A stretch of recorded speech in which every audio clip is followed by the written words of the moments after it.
Hi, Leo. Jørn, you have an event, if I recall. Is it today? Yeah, later today. So, but I figured an investor day comes every year. I'd rather join the Nordic pitch battle for a couple of hours first. That's a good prep.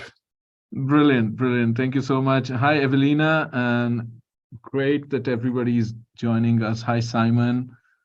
Let's see, who are we missing right now? Thomas, if we can.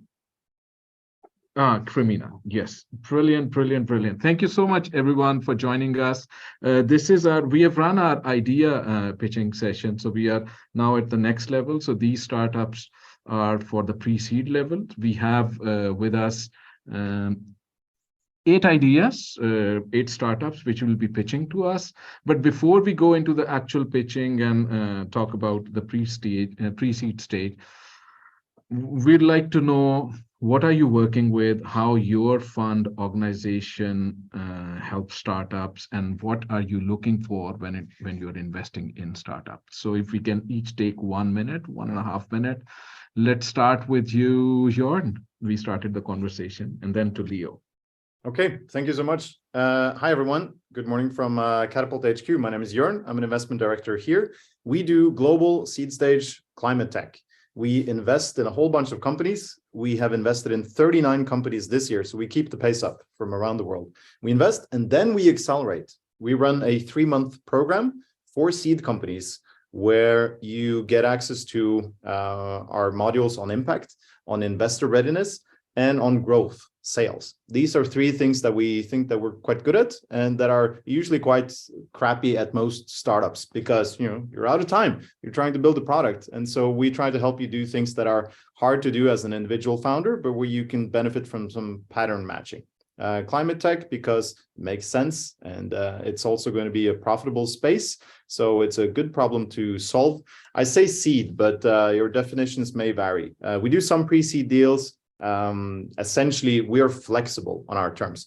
We make the investment down to 150K, up to 500K. We most often co-invest with other VCs, and we're flexible on the terms that we enter into. So whether you call yourself a pre-seed or seed or something other exotic name, that's fine by us. If you got a cool product and some early traction, we're there to see it.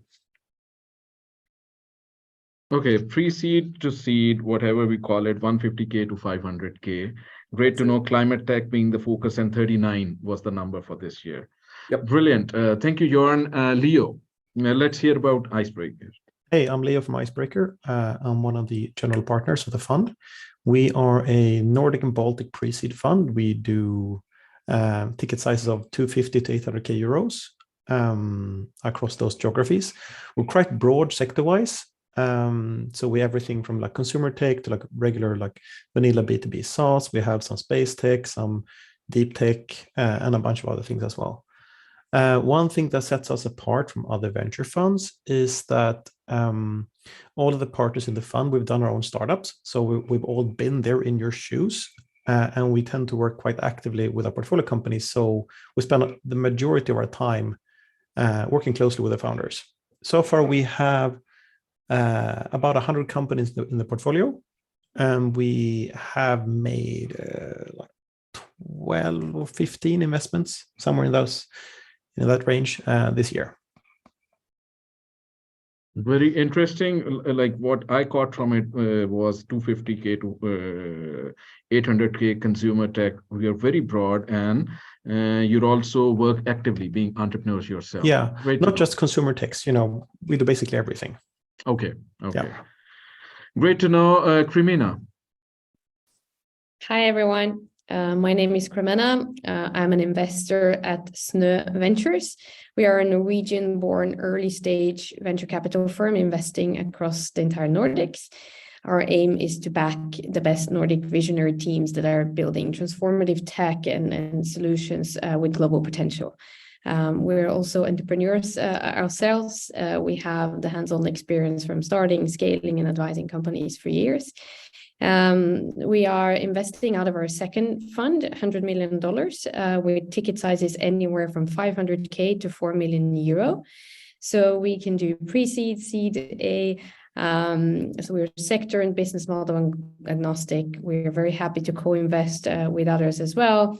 We're flexible and a visionary investor. Very interesting sector and business model agnostic, 500K to 4 million euros, and your fund is 100 million USD. Great, thank you, Kremena. Simon, and then Evelina. Hey, yes.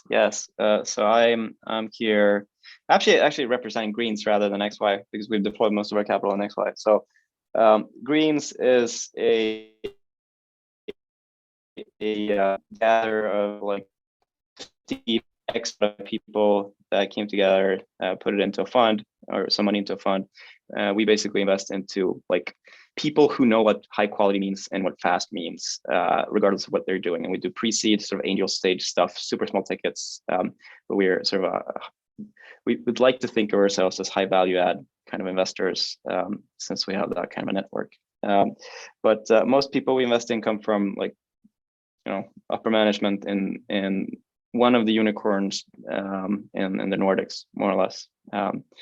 And our ticket sizes is like 50K, and we do follow-ons up to like trivial sizes, but super small, up to a couple of 100K. So we usually go in early, and we usually help you with sort of a setup and structure of stuff. So regardless if you need help with product management or legal stuff or with probably have someone that has done just that for one of the large unicorns in our LP network. So trying to just be a little fun about it. Thank you, Simon. I thought I was thinking maybe the problem was on our end, but your voice froze a couple of times. But it's okay. Very happy that you're also a mentor at Founder Institute Nordic. Really appreciate your role over there. Evelina. Hi, everyone. So I'm with Wellstreet. We're an early stage venture capital fund, currently focused on Scandinavia. We have about 30 portfolio companies today and invest at a really early stage. So everything from angel stage, pre-seed to seed. We're interested in many sectors, perhaps a special focus on fintech and e-com, since that's where we have had a strong track record. We like companies with business models that allow them to reach financial sustainability early, so not the spray and pray mentality here. Our check is typically between 200K and 500K euros as a first investment, and then we do follow-ons as well. And today we have 2 funds, and the second fund that we have is focused on fintech B2B, but otherwise looking broadly at tech. Thank you. Awesome. Thank you so much. Really appreciate all the introductions. We have quite a breadth here, as low as 150K to up to 4 million euros. And very broad sector agnostic to some focus as well, climate tech focus, for example. So that's great for our founders. If I can ask the production team to bring the founders and the startups on board. And while we are bringing them, I'll just put a question out here. What is it that you are looking for at an early stage when you invest in startups?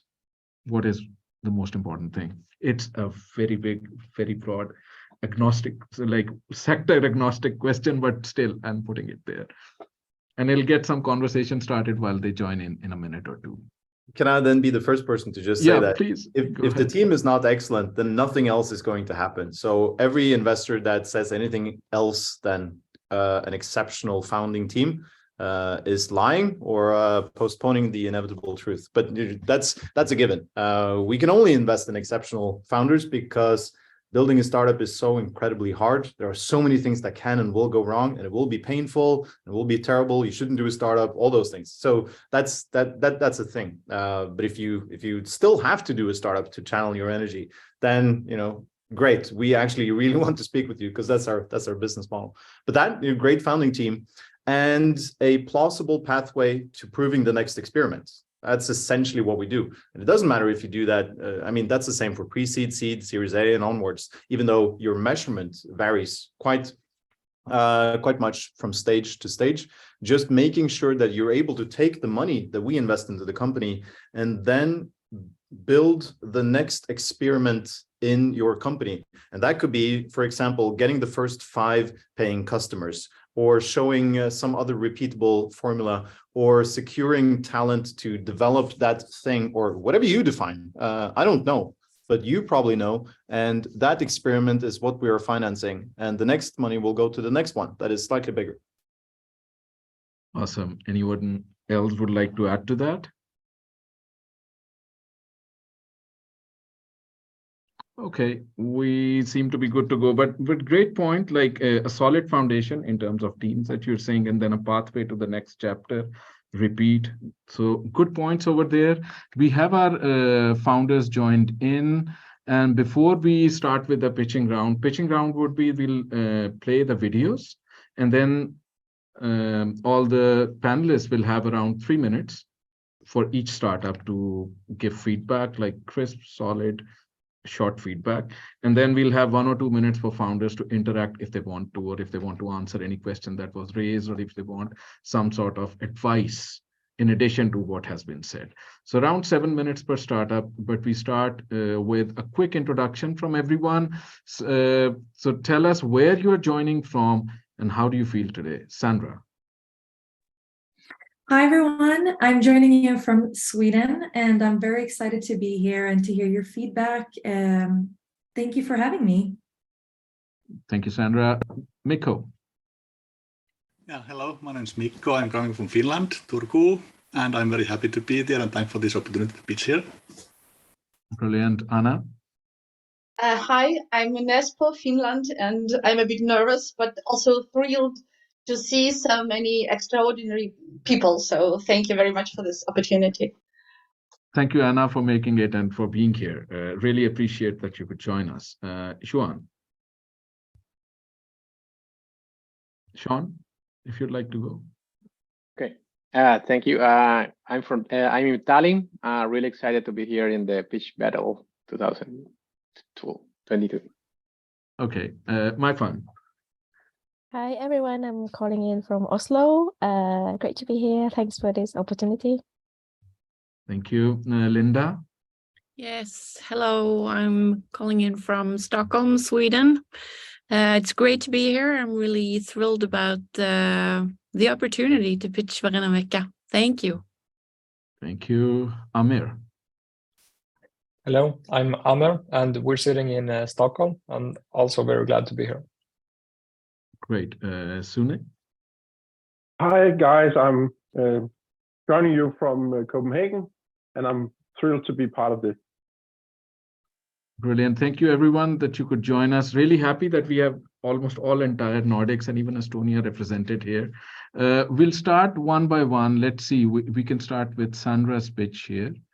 As I said, we'll have around 7 minutes per startup, which means 2 minutes of pitch, maybe 30 seconds of Zoom overlay and board, and then around 3 minutes from the investors and VCs. So the first pitch is up now. My name is Sandra Sholma, and today I will introduce you to ADDX, a novel screening tool for early detection of dementia. The greatest challenge in research today has been identified as costly and time-consuming diagnostic procedures. The cost globally is estimated to be over 250 billion euros per year. The process of diagnosis is subjectively evaluated, requires costly equipment and many long in-clinic visits. So we have found and developed a one-of-its-kind solution. We have a non-invasive screening tool using machine learning-based technology, allowing clinicians and patients to merely scan facial images for analysis to receive results within minutes by simply using a smartphone. Our solution can detect microscopic changes that are associated with clinically validated biomarkers. The benefits of early screening will not only serve the healthcare sectors in net savings and allow more patients to be screened, but most importantly, it would accelerate the advancements in research by speeding up patient recruitments for pharmaceutical clinical trials. So our business model aims to work with key opinion leaders to firstly enter the pharmaceutical and healthcare industries. And further on, we also plan to commercialize for the public for the self-administered screening. The total available market today is valued at 9 billion euros. And as life expectancy keeps increasing, this number will also continue to rise. Our conservative estimation of 5% in market share today would result in over 400 million euros. So we are raising 500,000 euros for the first 2 quarters of the upcoming year, and the funds will be utilized to further develop and optimize the ADDX solution in data collection, partnerships, and research and development. Our team consists of a diverse set of complementary skills in research, machine learning, software development, and tech expertise. Thank you so much for listening, and get in touch with us today. Thank you. That was ADDX Sandra. Who'd like to go first? You can just raise hand and move, or anybody can. Yes, Leo. So I have three questions or points. First of all, are you looking to raise money for 6 months only? Sorry, I didn't know that we're answering right away. Yeah, so we're planning our first seed round this upcoming year. Okay, so you say 500K now to take you 6 months. I would suggest that you raise for a longer runway, because raising a proper seed round is going to take you like 4 months, maybe a bit more, especially in the current climate we're in. So you're not going to be able to make enough progress on the money you're raising to be in a position where you can raise a proper seed round. The second point is that, are you doing it to do clinical trials? Yes. Yes. So this is very unfortunate because, I mean, the venture model, I mean, I love what you're doing. It's great. You know, don't get me wrong here. It's fantastic. But the venture model isn't well adapted to take on cases that require clinical trials. Because if you look at value creation in those kind of cases, it's usually 0, 0, 0, 0, 0, 0, and then boom, you know, it's worth a lot, right? And this zero phase can take a very long time. And investors, the follow-on investors are usually going to look at wanting to see some kind of like tangible progress. And there aren't that many follow-on investors that can, that has the right mindset to do these kind of cases. Okay, thank you so much for your feedback. Yeah, and the third thing was, how did you assess the market? Is the entire diagnostics market? Yes, so we were looking at the different diagnostic market segments. So by looking overall with the all cost of everything that costs in the diagnostic process. And then we're also looking at what we could replace. So by implementing our screening tool, they could actually reduce the number of tests taken and thus increase the probability of finding eligible participants for clinical trial collaboration or recruitment. But you're estimating that your like potential addressable market that you can do is 9 billion euros, not the entire diagnostics market. Excuse me, can you repeat that? So is your segment of the diagnostics market, is that 9 billion euros, or is it the entire diagnostics market that is 9 billion euros? The entire diagnostic market. Yeah. So I would also just focus on your opportunity here. And how much you will be able to extract from it. Because saying, you know, it's a huge market, when your opportunity is this big, it won't really help you. Okay. Yeah. Thank you. Okay. Thank you, Leo. Anyone else wants to add? The market is incredibly interesting. How big is your exact market? Well, it's kind of hard to say. It's good to quantify, but I guess adding to the point here is that building that credible first experiment and then taking the money to finance you through that will perhaps make it easier. It's hard. It's time consuming to fundraise. In a sense, we say that all our portfolio companies are fundraising at all times, but that's sort of that's something you have to do. But make sure that you have enough cash to actually get it done, because it's hard, I think, in this market in particular, to rely on being able to do quick rounds. They may take longer, and the investors may be much warier. And so, if clinical trial is the thing, okay, what other kind of validation can you prove to us? What kind of pain and suffering did your co-founders go through to actually commit their full resources to this rather than something else? That's at least something that we can inspect in lack of other things. So maybe that could be lifted up to make the story even more credible. Thank you, Jørn. Thank you. Any other points from the panel? Otherwise, I don't know how much time we have left, but it would be interesting to hear more about the data and sort of the tests you've done already. So we've done a pilot study already, which resulted in a relatively high accuracy in comparison to clinical diagnosis done today. We got a 71% accuracy rate in comparison to 77%. So we're now focused on increasing the data quality that we're going to be collecting in order to train the machine learning model further so that we can get higher accuracy rates and be a reliable screening tool, of course. That's the objective. Thank you. Okay, thank you.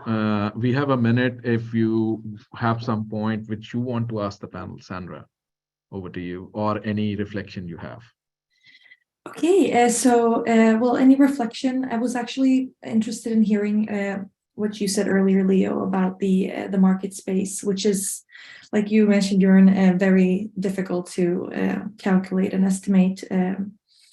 But would this kind of machine learning implementation be of interest in your market, for example? Have you ever do you have any experience in medical devices in this field, and what is your estimation of fundraising? So yeah, that's a lot in one pack. Yeah. Like there's a lot of different things here. I mean, fundraising in general is difficult.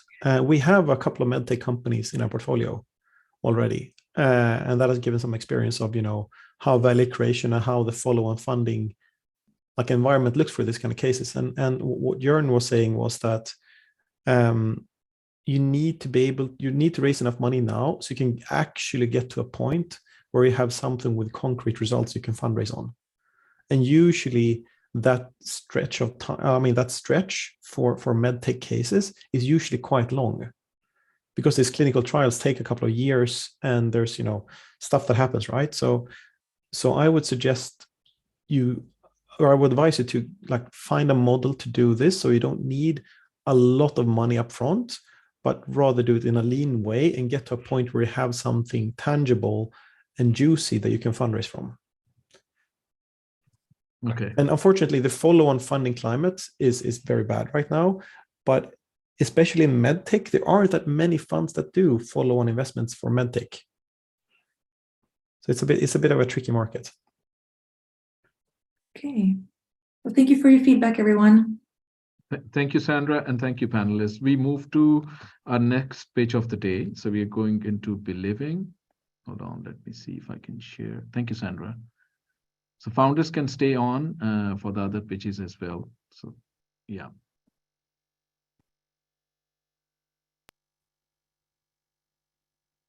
Hi, I'm Amer, and one of the co-founders to BeLiving. So why do we exist, and what do we do? And more importantly, why should you care? We see three challenges. We see that students and young adults are finding themselves in a housing crisis. The cost of living is rising, and this is affecting their freedom. We see that seniors are going to increase double the size within the next 10 years, and that's going to increase the need of services, and they're also being strained by the cost of living rising. Then we have the loneliness, which is being referred to as the new epidemic, because 20% of the population is expected to feel lonely. And that loneliness is somewhat linked to negative side effects compared to smoking. So what we have is a safe, simple, and fair solution. We create economic and social sustainability by opening up homes for co-living. We add services, enabling the students to have an extra income by doing some household-related work. And this is through a root deduction, allowing us to pay them fair salaries. We see a huge market potential in this with the increased amount of services and the growing population. So far, we have built a team, secured funding, and we have launched the MVP. Today, we have 34 live listings. So this is our strong team. Today, we're 5 people, and we're actually looking to increase that size. Take your part. 2023 will be an exciting year for us. We have a 5-year plan to become the #1 choice of co-living solutions and personal services on a national scale. For investors, this is a thriving business model in an upcoming recession. If you want to follow us, you can do that best on Facebook. And if you want to join the team, hook us up at thehub.io. That will be all. Thank you very much. Thank you, Amer. Co-living, BeLiving. Yes. Who wants to go take the first shot? I think during the pitch, you can raise hands as well. That is one way of knowing who wants to go first.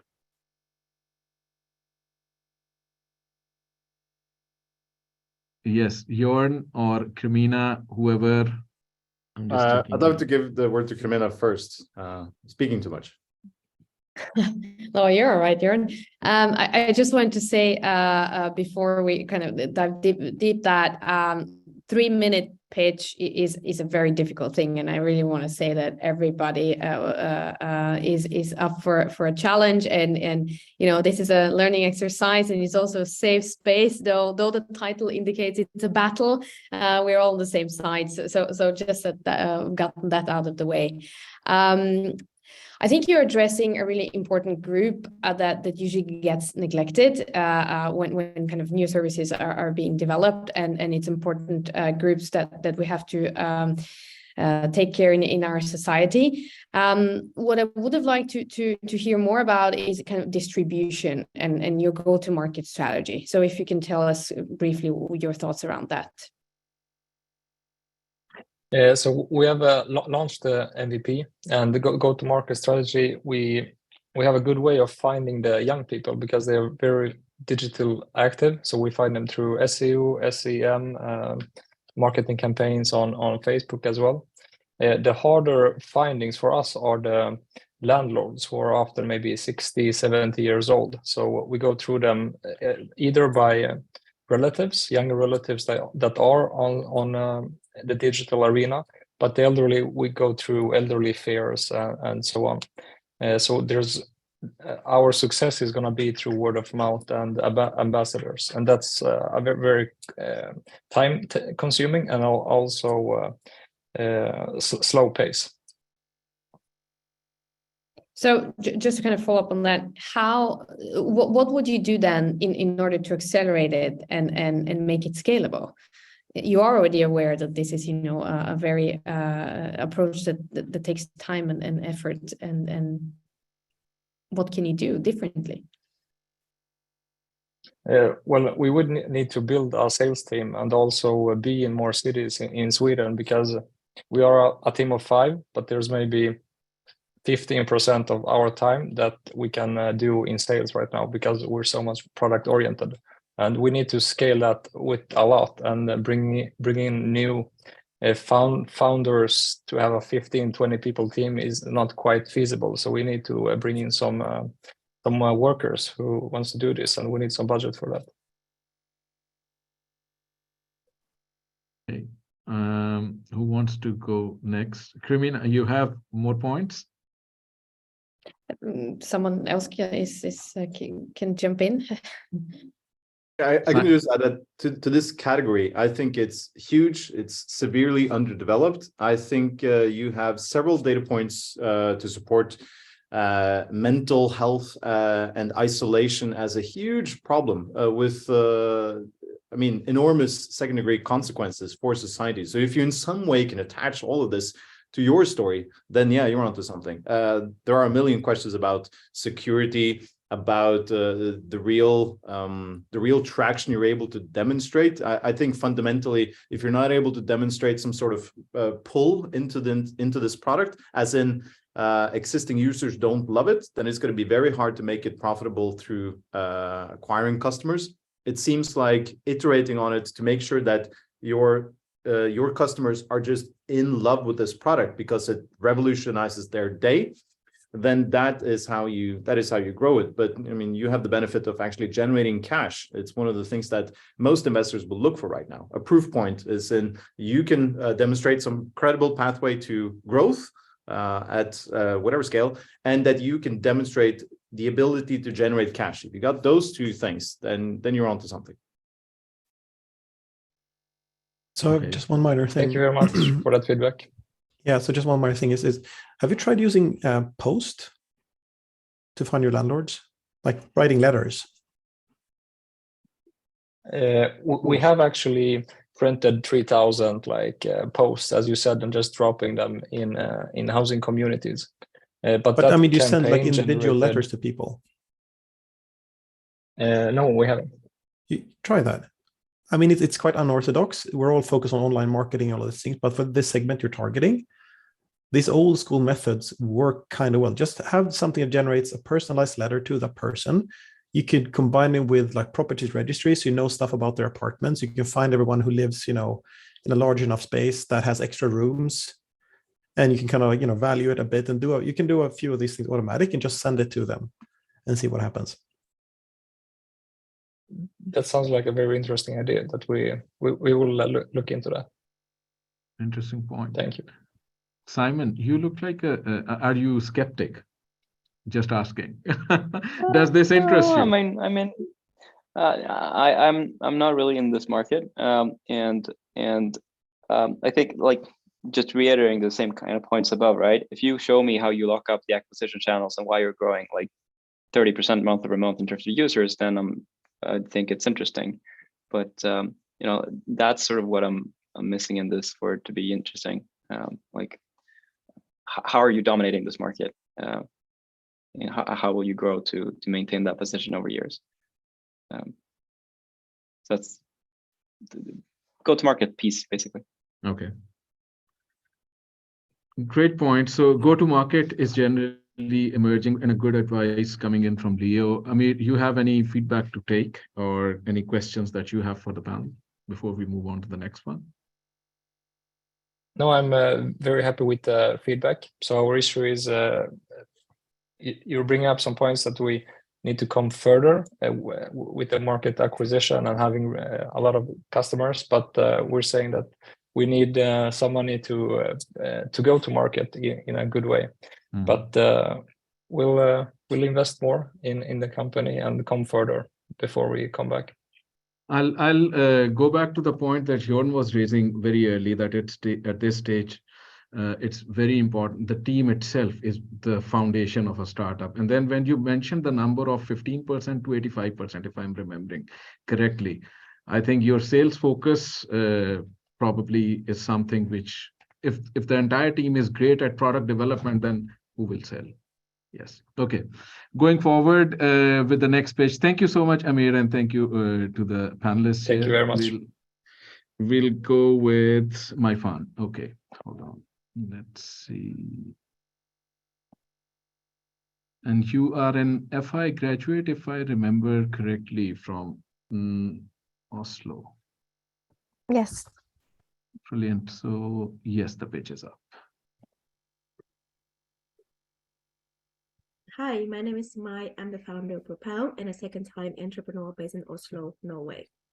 One of my biggest frustrations is the job market. It is extremely difficult to land a job when you don't fit into a typical profile that companies are looking for. After talking to nearly 60 companies, I found out that the problem is equally frustrating on their side. When you have hundreds of applications to fill in and limited amount of time, it is easier to rely on metrics and information you are familiar with. This is why propL was born. We provide companies with work-related simulations to screen applicants in a screening process, giving every candidate a fair chance to showcase the skill and potential. And we help companies save time and make decisions based on facts and data. Companies can either choose predefined work simulations in our library or define their own simulations that fit the role and industry. The market potential is big. In the EU alone in 2021, there are 1.9 million job vacancies, and the spending in recruitment and selection can be up to 10 billion euro. Looking into Asia Pacific with a working population of 2 billion people, the potential is even bigger.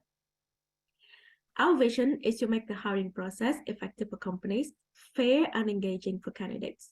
Together with a team in organizational psychology, product and technology, we can make this happen. With limited resources, we were able to secure pilot customers, test our solution in a real recruitment process, and screen over 100 candidates, receive positive feedback from both the customer and the candidates. We're now raising 1 million in pre-seed round, followed by a 4 million in 2023. And the money will be used to turn our prototype into a working product, launch and scale. My name is Mai. I'm the founder of propL. If you want to be a part of our journey, reach out to me. Thank you. Thank you, Mai. And so over to our panel. Who would like to go first? So just unmute and say. Hi. Evelina, yeah. Yeah, sorry. I'm curious to know, who is your target customer?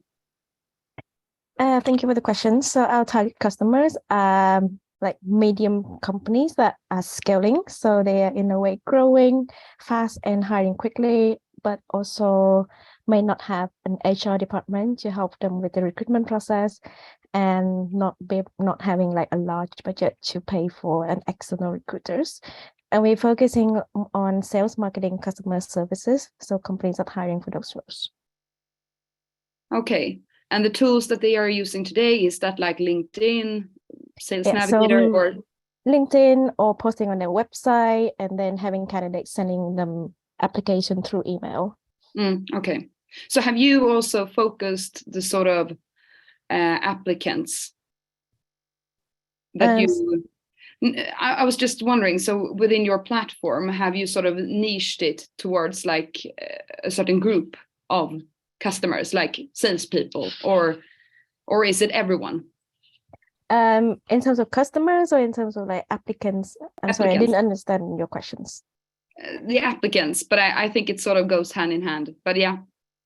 Yeah, so the applicants are the ones that are applying to the company. So whichever applications are like a kind of candidates that the company are able to attract.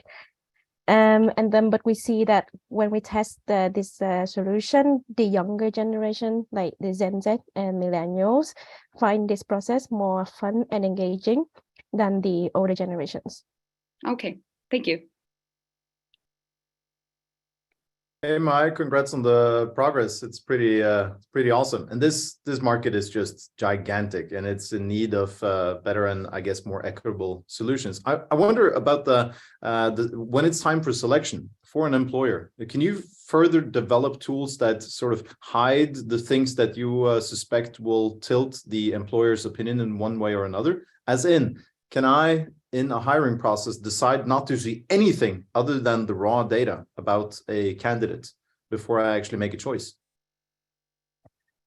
So in our system, the way we work to our customer now is that we hide the name and also like the gender and everything. And what the customer get is the performance of the job task that the candidates have performed, and our evaluation as a recommendation. And the customer can then either choose to agree with our recommendation or read through the performance and make their own decision.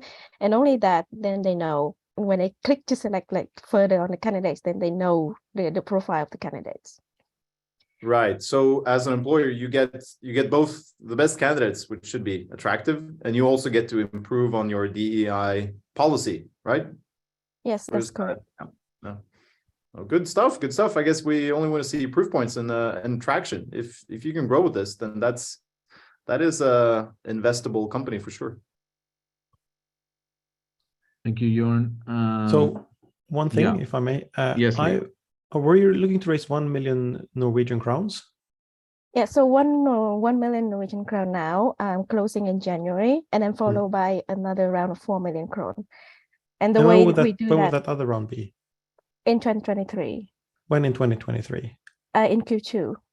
Okay, so here's the same thing again. I wouldn't. It's because raising an angel round can be quite quick, right? If you have the network, but raising, 4 million or 4 million Norwegian crowns is also like a tricky range to raise, because there's only a handful of VC investors who can do that. I mean, us being one of them, and a few others are in this room. And you can maybe do it with angel investors, but it gets a bit tricky to do with angels.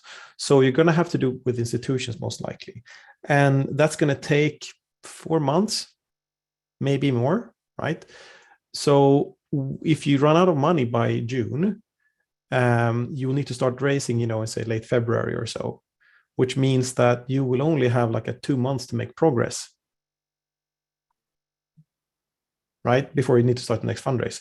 So I would actually look at raising a bit more money now, say 2.5, something like that. Should not be too hard to get that from angels or maybe a pre-seed fund, and have enough money to sustain you at least until January next year, and then raise, the seed round during fall instead. Yeah, thank you for your feedback. So we actually consider that breaking into smaller rounds because of the current funding climate.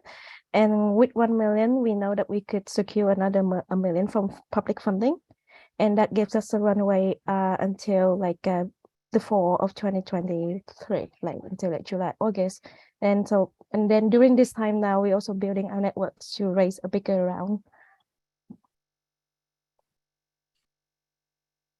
Okay. Any other observations or any follow-up questions any panelists have? I guess adding to the funding story, it's just I agree with the point. It's hard to raise capital, so try and raise enough that it will last you. But you have a credible plan to at least stay in cash for 10, 11 months, and that is good. The obvious thing that kills any startup is just running out of money. You may have a bad product, and that's the thing, but you run out of money before you actually know. And so staying in business is your most important job. And I wouldn't worry too much about the terms. That might sound dumb coming from an investor, but I mean, it's a binary output. Either this will be really, really great, and there aren't that many founder unfriendly investors out there right now because everything is so transparent. So get the cash and make sure that you're able to run that experiment and get those customers, and you'll be fine. Okay. Thank you, Jan. Great points. Mai, you have any questions to ask the panel in addition, or any reflections? No, really great to be here, and also thanks a lot for the questions, and also thanks a lot, Leo, for the point about funding and make sure that we raise enough money to not running out of cash. Thank you, Mai. Kremena, I see that you're back. I think you're having some connection problem, but no worries. We move to our next founder, Mai. Thank you so much. We move to Anna. Anna, we'll start with your pitch now. Give me a minute. Not exactly a minute, much less than a minute. Yeah. So this is LukuLab. Hi, I'm Anna Levinzon, and I'm delighted to present LukuLab, an AI-powered solution for struggling and dyslexic readers. Shocking numbers. Every fifth person is born with a neurobiological condition that makes reading challenging. The 3% of this population are formally diagnosed with dyslexia and are entitled to a free state-funded help. That leaves us with 17% of families that are desperate to find a solution for their struggling children. We have an amazing market opportunity, but we also have competition. What makes us newcomers think that we can solve the problem better than others? The answer is simple. Almost every existing reading app is meant to help all readers at once, typical and not typical. For struggling readers, they propose just more intensive training. It is as if they assumed that walking a tightrope is just walking and asked children to try harder instead of giving them a large set of very special skills.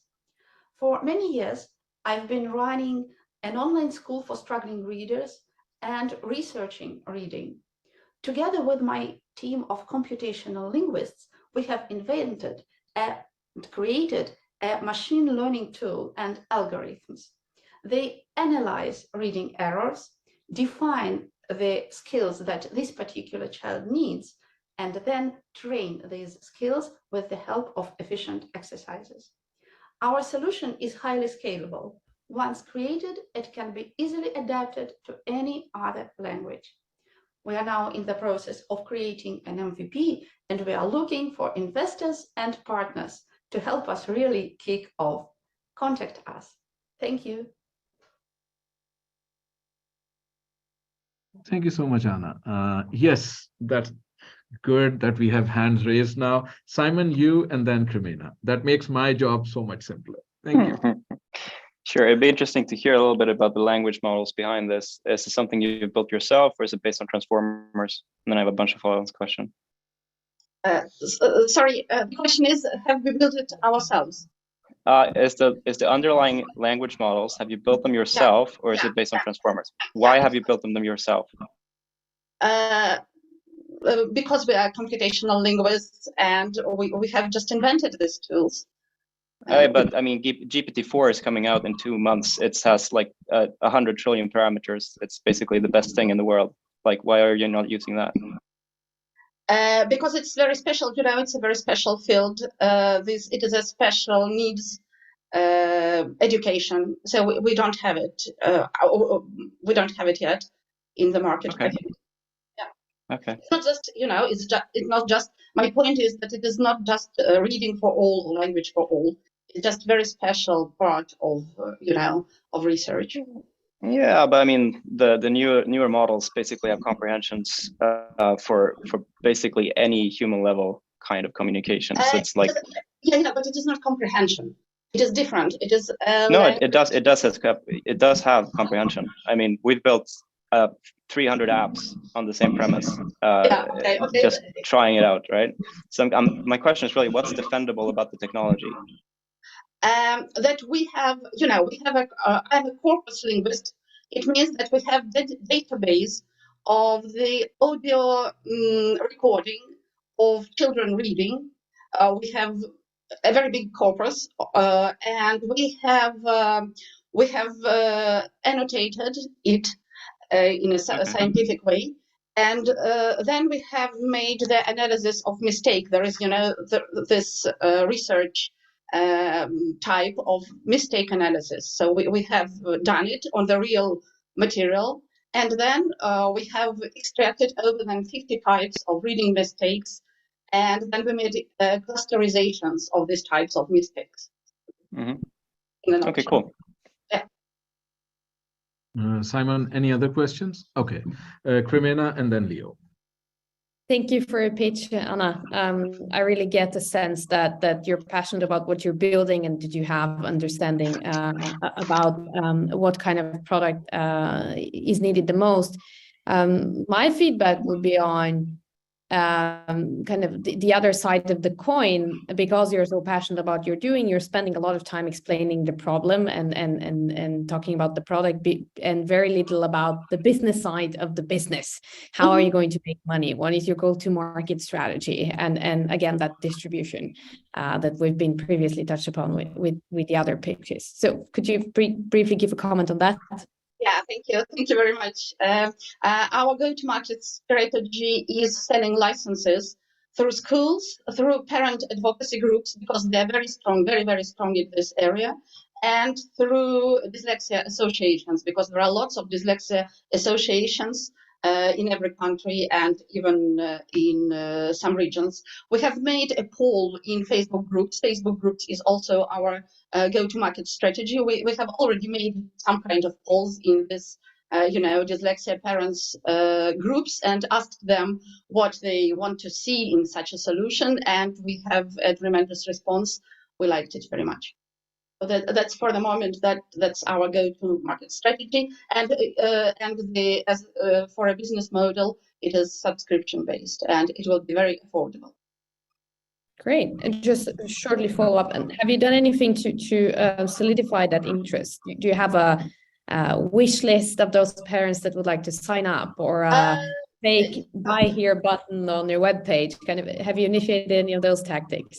Only in Facebook. They just wrote us, get us informed or something like this. But of course, there were not, you know, like hundreds of people, but some people, yeah, but not yet. I mean, we are now in the process of creating of implementing a very, very small prototype, like one-day training on our landing page, and there we shall see. I hope that we shall see this really this interest.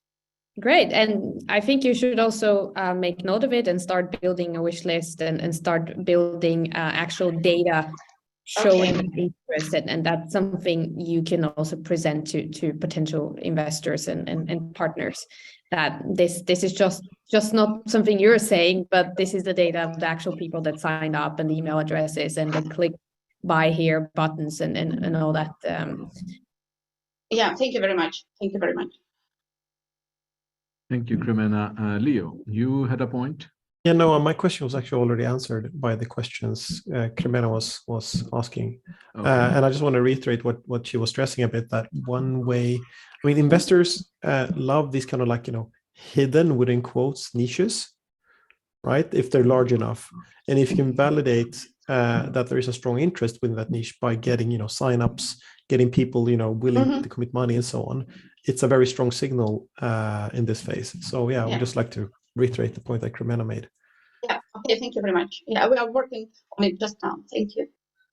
Thank you. Any other points from panelists?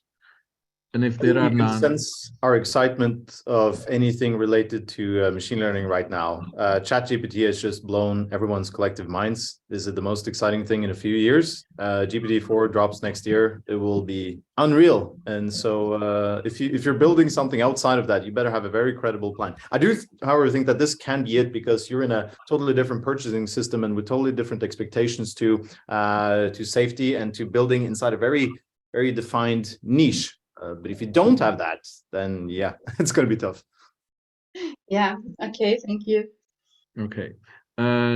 Any points you have, Anna, would you like to ask? Yeah, I just want to thank you, because I think that while giving us this stage, of course, you make our startups visible. But what is also important for me, that you make visible the problems that were solved. So now we can just meet these challenges together as a community.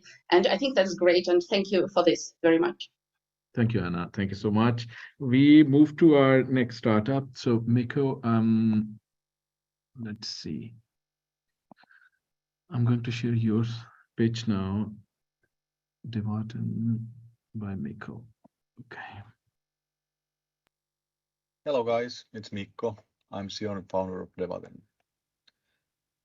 There was one software company who was doing some deployments in a doctor station. And after some deployment, next morning, the doctor go to meet some patient. And the patient storage isn't open anymore. It used to open in 1 second, but now it took more than 1 minute. So software company tried to look up what is the issue, and it took 3 days to find the root cause to solve this. So they do some more testing and new deployments and a testing and finally testing to the production. And it took 2 weeks time. How we could prevent this? We have a solution for it.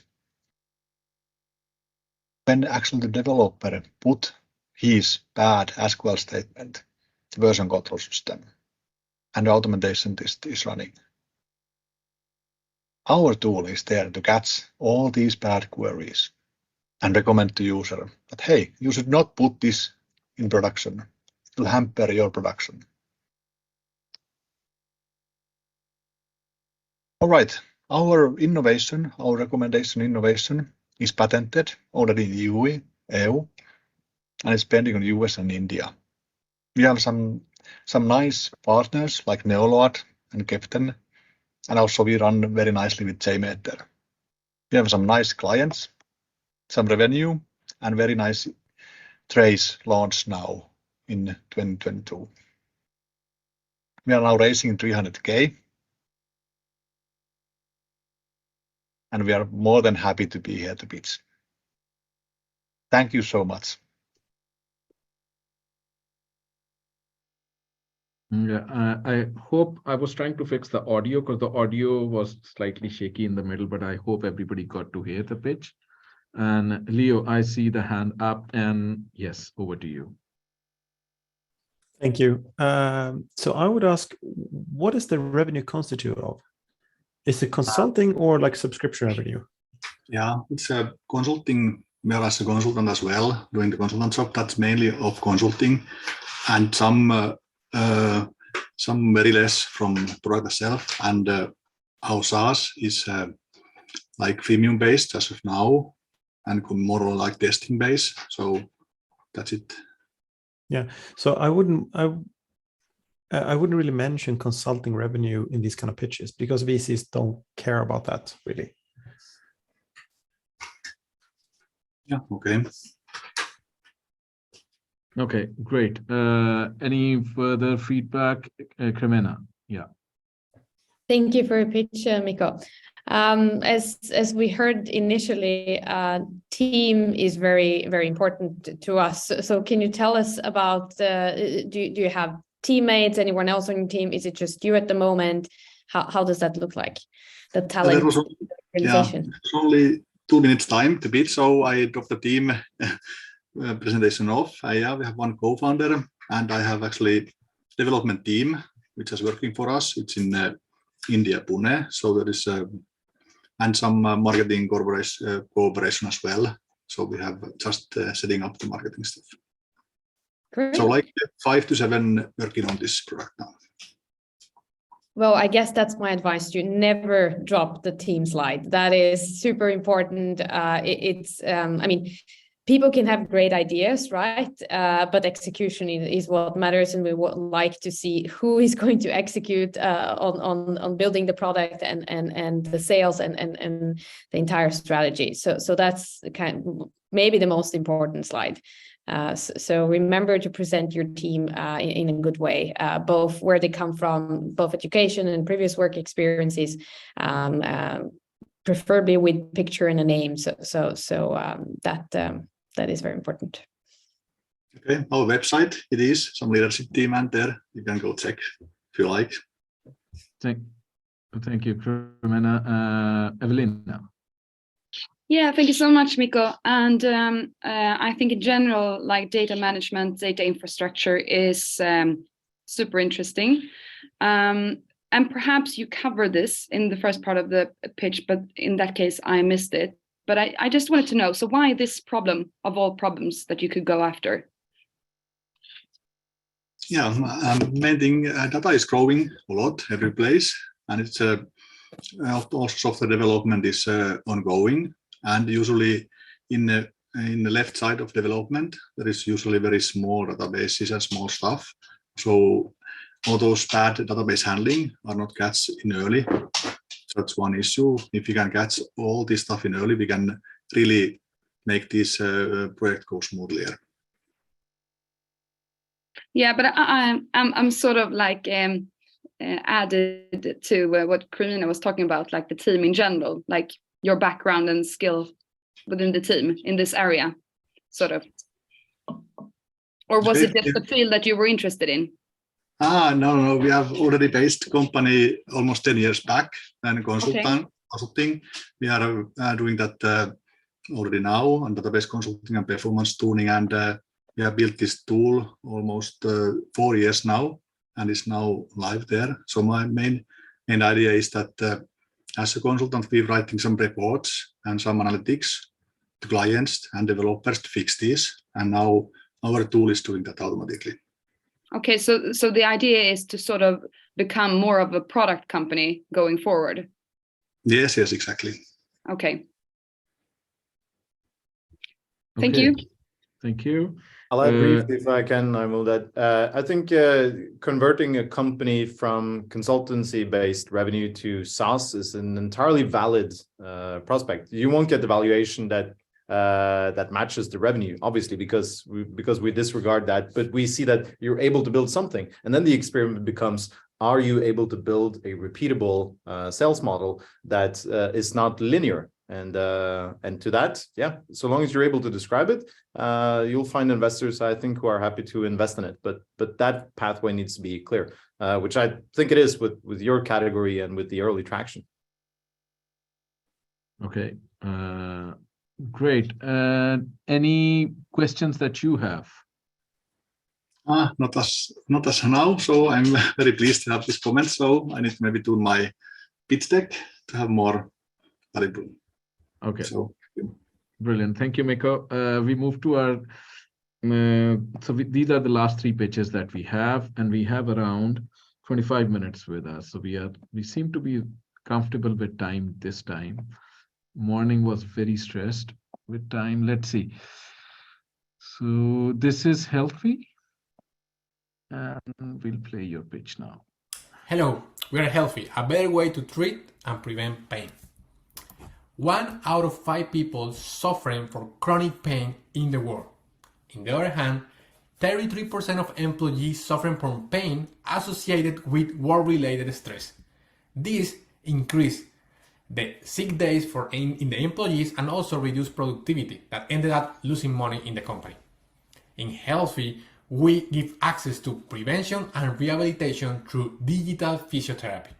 Every employee has the ability to schedule a one-to-one session with an expert physiotherapy to start addressing their pain, to have follow-up calls, and 24/7 chat with a specialist. Also, we'll have a personalized plan to start working at home anytime and any moment. On the other hand, all the employees will have access to active pauses, active breaks to do during home, and also to enroll in programs for prevention from chronic conditions like diabetes, hypertension, obesity, everything powered by physiotherapy and movement. We make a social impact. Every activity, every exercise that the user make in the app increase the points and also can be exchanged for rewards or make a donation to a kid in Colombia that doesn't have access to physiotherapy. Our subscription plan is B2B. It's 10 euros per employee and includes unlimited calls with physiotherapists and access to all the exercise and plans in the app. We have reached more than 4,000 sessions of physiotherapists in the last 6 months and completed more than 8,000 exercises in the app. We have more than 10 years of experience in software development and more than 5 years of experience in physiotherapy and different technologies. We are asking for 350K to reach 10,000 employees in the next 12 months. Thank you. Thank you so much. Yes. Who wants to go first on this one? Okay, so maybe I can request Simon. What's your view? It's the second time I approach you. that's all right. I mean, this is a little outside of my comfort zone in terms of investments. I don't particularly look at telehealth kind of applications.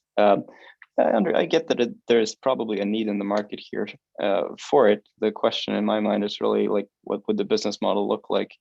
And I looked at a similar case a while back ago, like 2 years ago, that did a version of this, and their entire model was to sell it to B2B corps as a way to reduce sick days, more or less, right? But it was super hard to actually get clients to sign up for those kinds of services because it's not tangible enough to put out a sufficient budget for it.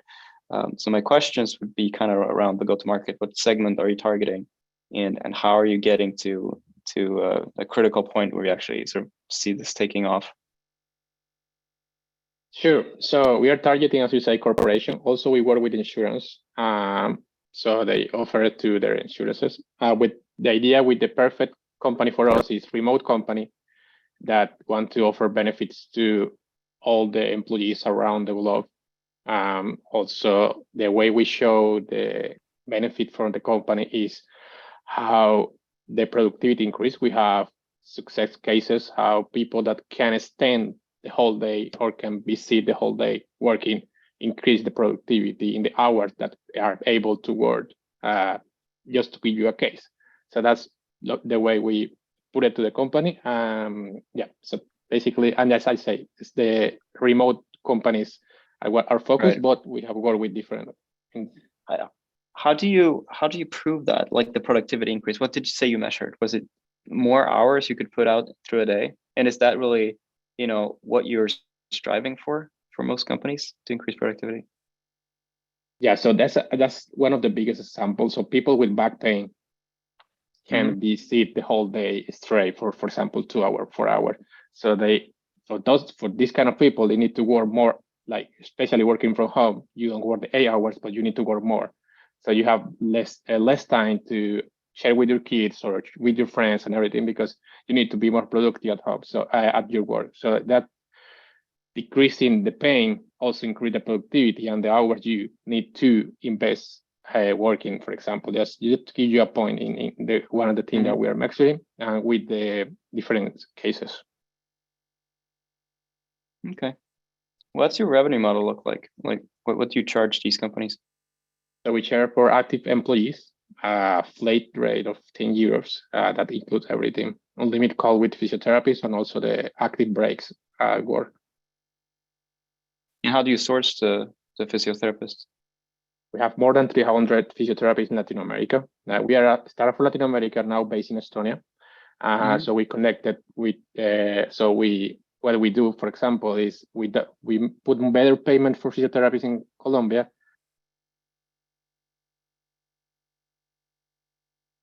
Okay. Can you hear me? Yes, yeah, it got lost a little bit. Physiotherapists, so it's cheaper for Europeans and US companies. So it's like quite of the model right now. Okay. Any other panelists would like to comment? Evelina, Kremena, Jørn, Leo.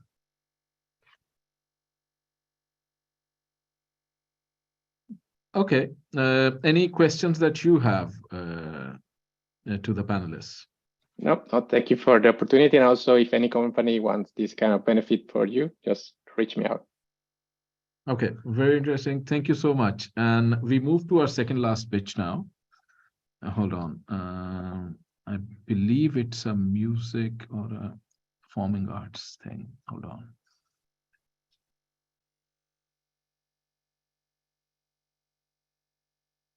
Yeah. Hi guys, I'm Sune Jørn, founder and CEO of Artelize. I'm a second-time entrepreneur, and before that, I had an international career as an opera singer. Most performing arts never moved into the digital age. As only one example, this lack of connection to the end users creates a staggering loss of $60 billion in potential revenue for the producers. Our solution is AI-driven 100x discovery for the world of performing arts in an SEO-powered marketplace. Our AI identifies and indexes events data, performers, recordings, tickets for sale, etc. With this, we generate a platform infrastructure with millions of content pages coded for high SEO value. This is the basis for a marketplace where the professionals can claim an auto-updated promotional page ready-made for business transactions. We tap into a huge underserved addressable market of $45 billion with well over 1 billion possible end users. We are aiming at 400,000 subscribers by end 2025. Our freemium model ensures a low entry barrier. Our SaaS model is already making revenue on exposure for our artist and producer clients. Other revenue will come from a 10% fee on marketplace transactions.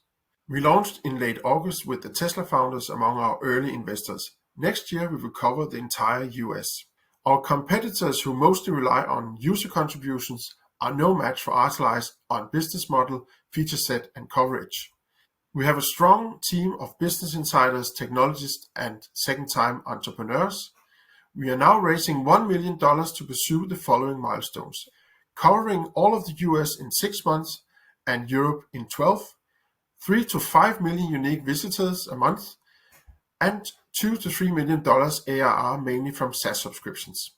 Thank you for your attention. Thank you so much. Okay, we had Kremena. Yeah, over to you. You muted. Hold on. Thanks. Thank you for your pitch, Sune. Very, very interesting. Thank you. I think this is a very good example of addressing competition in such a short pitch. I mean, as I said initially as well, 3 minutes is very difficult. And if you are in a space where it's, it's known that there is competition, it's very good that you're addressing it hands-on and kind of presenting it off the bat. Congrats with that. It's also maybe a note for the other founders listening as well. So I wanted to kind of hear more detailed your take on Why do you think the others haven't succeeded, and why kind of this group has been neglected, and what you're going to do differently? Yes. So first and foremost, you can say, if we compare to our competitors who mostly rely on user contribution and random signups, we don't have those holes in the soup, so to speak. We have no co-start issues because our AI makes sure that everyone is present on the platform. So no matter what artist you are looking up, what orchestra within the classical space, we are preliminary starting with the most underserved performing arts like opera and classical music, musical, ballet, dance, spoken theater, and jazz. That's where we start, then we will expand from there to other performing arts fields. But they are extremely underserved, they are extremely fragmented, and the whole approach by you can say using AI to aggregate this from public domain, putting it to one place and making sure nobody goes away disappointed because their favorite band didn't sign off or their favorite artist didn't sign off. That is our secret sauce. Okay. Thank you, sir. Yes, anyone else wants to go? I'll take a chance if I can. Please go. Hi, Jørn. Hey, I really enjoy this, and I also tried to build something in the music space a few years ago, so I have some experience.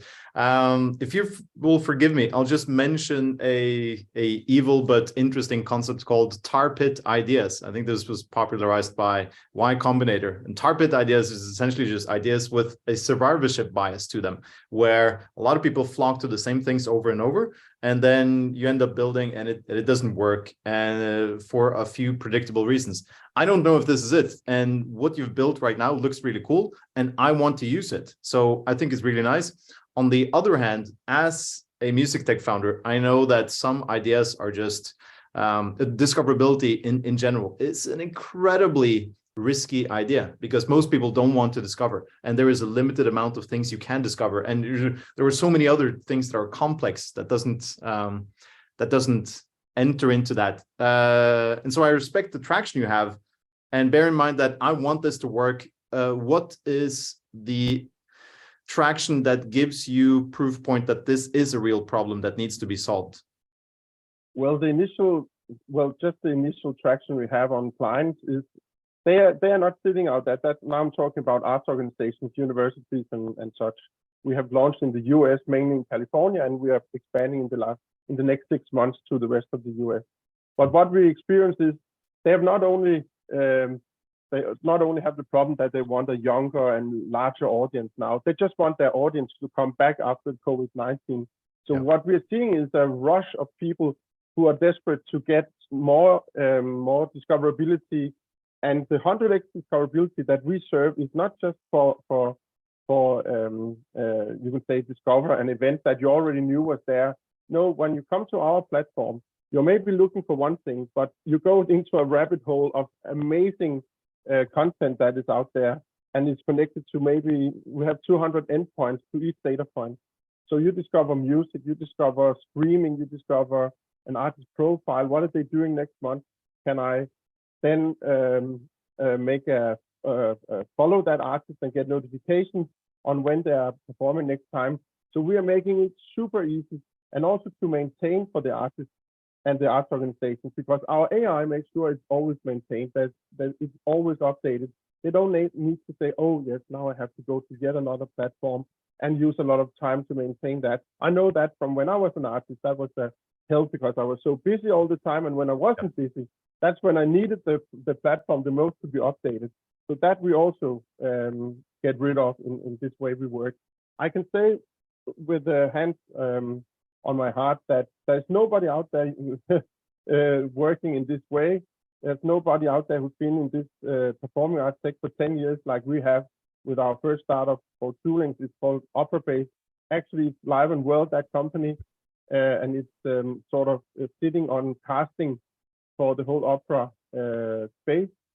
But we just had an even bigger vision. So that's why we did Artline. Very cool. Thank you. Any other points from the panel, if we have? else, Sune, you can ask a question or any clarification or any reflection you have. I would just be happy to talk to anyone who wants to support the 21st century renaissance that we're going to create from this emergence of getting all these people together in one platform. So come and join the revolution. Thank you very much. Thank you. Thank you so much. Great. We move to our last pitch of the day. Let's see.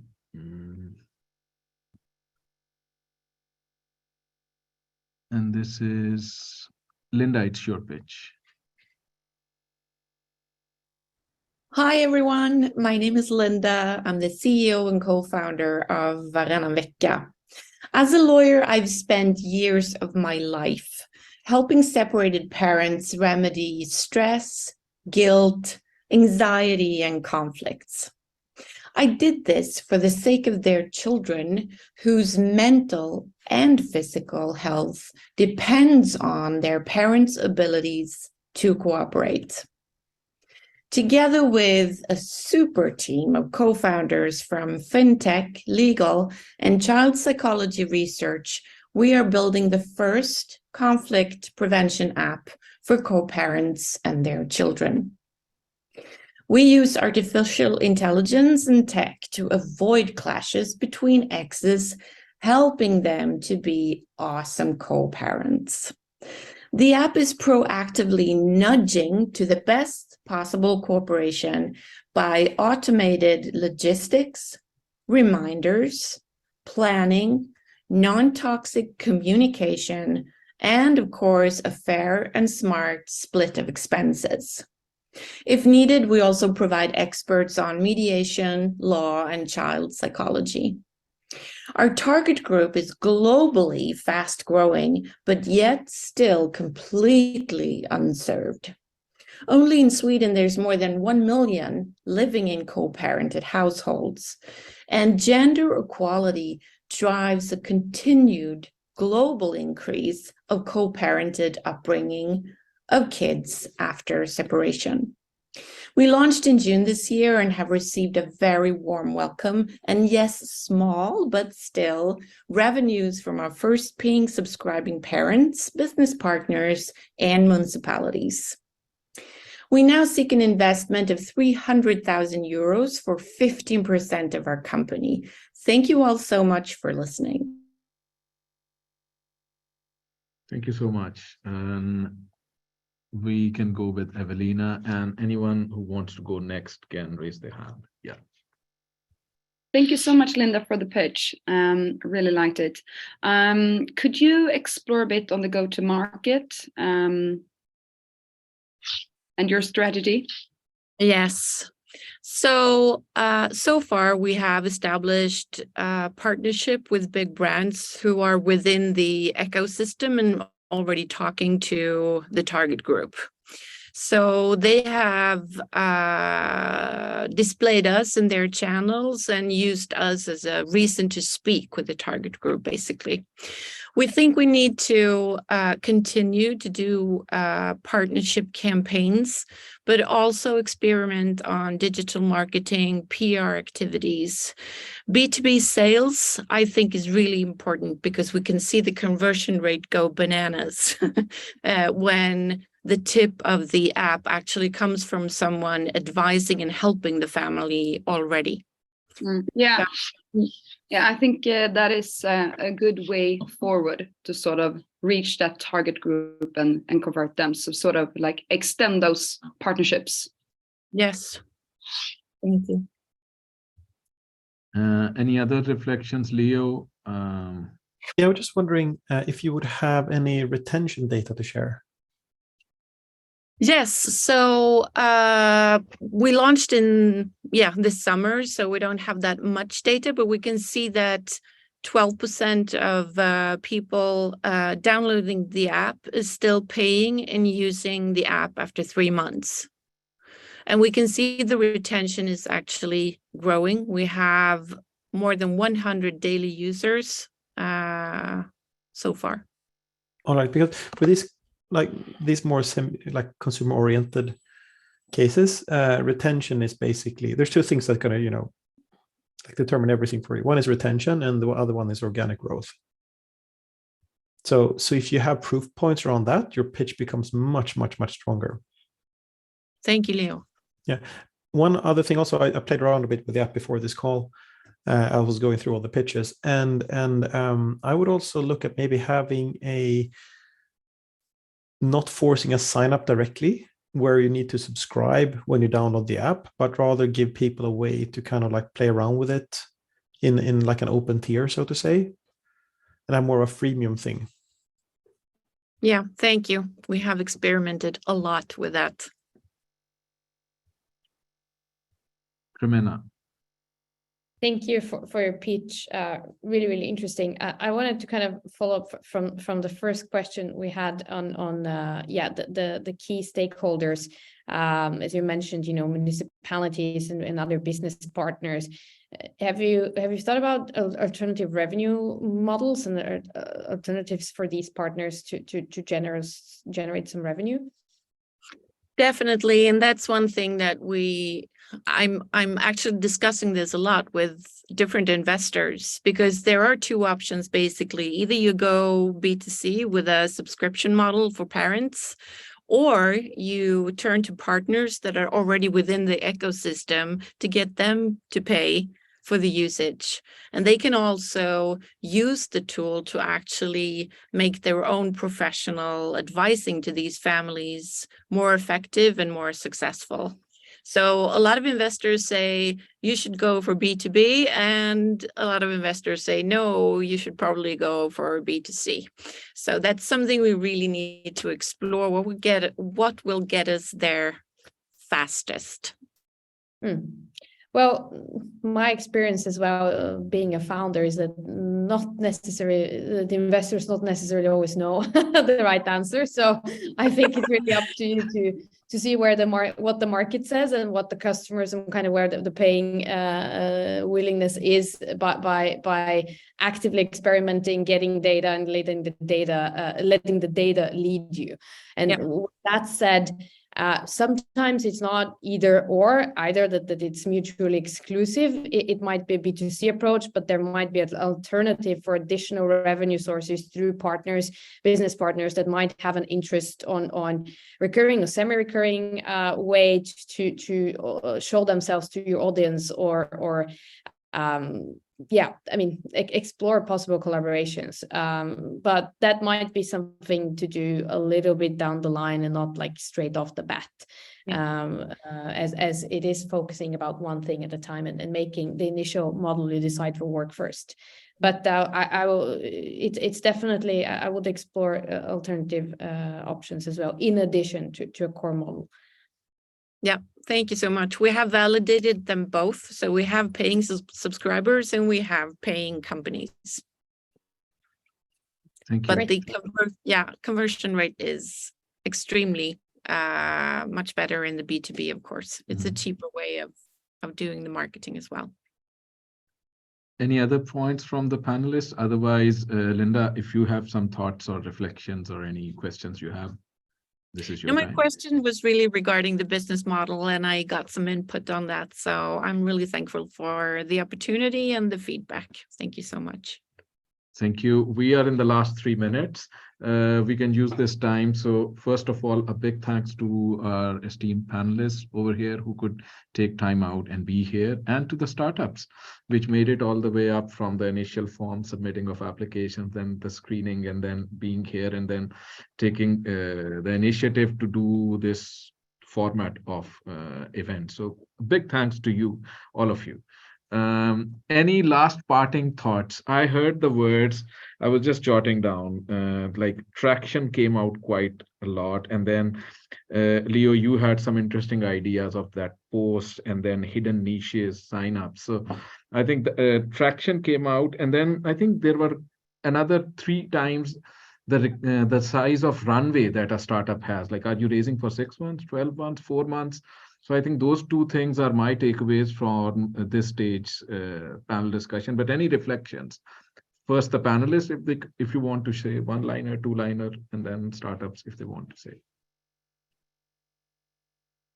Yeah, I'm happy to. I've shared experiments a couple of times because I think it's just a useful framework for looking at what startups really are. They are experiments. And so you need to make sure that whatever it is you do, it helps you get on to the next thing and prove whatever thing you do. And you need to have enough cash to do that. If you haven't made any progress on your experiments, there's not a big chance that next round of investors will continue to finance that thing. And that's fine. Then that's time for a new experiment. Second, on the point of advice from investors, super risky. One should never really provide that much advice, maybe on a few generic things, but it's just, it's so hard. And we get that kind of issue where we see so many business models and talk to so many founders that we tend to think that we are really smarter than we are.